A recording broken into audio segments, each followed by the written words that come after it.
Salut les Scampi, alors vous avez la patate? Ouais, et ben tant mieux, parce que c'est vendredi, c'est le mag, et c'est parti! Cette semaine, on vous parlera de la nouvelle plateforme de recrutement Google Hire, on parlera ensuite People Analytics, et enfin, on terminera avec les 3 questions à poser avant d'engager un candidat.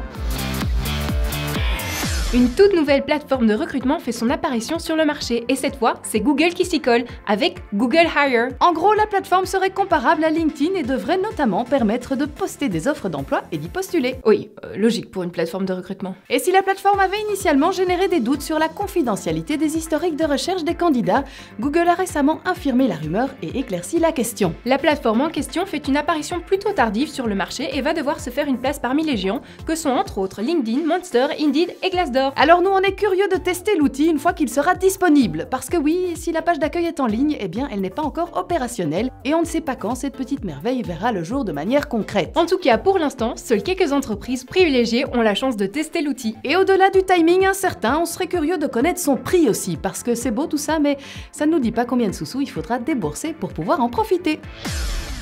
L'intérêt pour le People Analytics ne cesse de croître depuis quelques années. Beaucoup d'organisations ont établi des équipes dédiées à cela et certaines startups ont développé des outils destinés aux RH pour les aider en la matière. L'idée, c'est de dire que si on a accès à la bonne information et qu'on l'interprète comme il faut, on est capable de prédire les comportements humains et que ces prédictions peuvent être utilisées dans le cadre de l'entreprise. Tom Hack, fondateur et directeur du HR Trend Institute, nous explique qu'il a ses doutes sur la question. Eh bien oui, parce que les données, bien qu'elles soient exploitées, ne le sont pas toujours à bon escient. Les données scientifiques sont encore peu utilisées et c'est notamment le cas dans les processus de recrutement ou dans les systèmes de bonus. Certains biais cognitifs doivent également être pris en considération dans le People Analytics pour améliorer son utilisation. Tom Hack parle de 15 biais différents et nous avons choisi de vous parler de celui lié à l'action.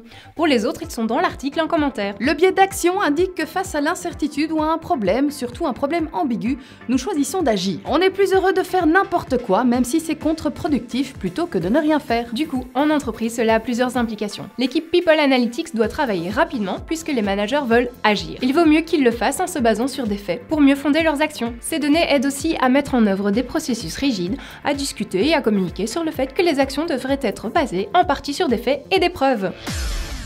Tony Robbins, auteur de l'ouvrage Unshakable, nous explique comment recruter de véritables talents selon un processus en 3 étapes. Le principe consiste à se poser 3 questions spécifiques avant de décider si vous allez engager ou non la personne que vous avez en face de vous. La première question à se poser est: est-ce que cette personne est capable de vraiment bien faire ce job? Si vous invitez la personne pour la 3e fois, la réponse à cette question devrait être oui. La seconde question est étroitement liée à la première. Cette personne est-elle capable de vraiment bien faire ce job à long terme? Et oui, certaines recrues se montrent sous un meilleur jour au début de leur contrat. Après tout, ils sont là pour se vendre, pour vous convaincre. Ils sont a priori très enthousiastes au début. Mais garderont-ils cette qualité dans le temps? La question est là. Pour répondre à cette question, demandez-vous quels sont les objectifs de la personne. Ensuite, demandez-vous si ces objectifs ont un lien quelconque avec la fonction pour laquelle vous l'avez en face de vous. Enfin, la 3e question est: est-ce que ça match avec l'équipe? Et oui, vous pouvez avoir le mec le plus compétent du monde devant vous, si ça ne marche pas avec les collègues, bah c'est mal parti.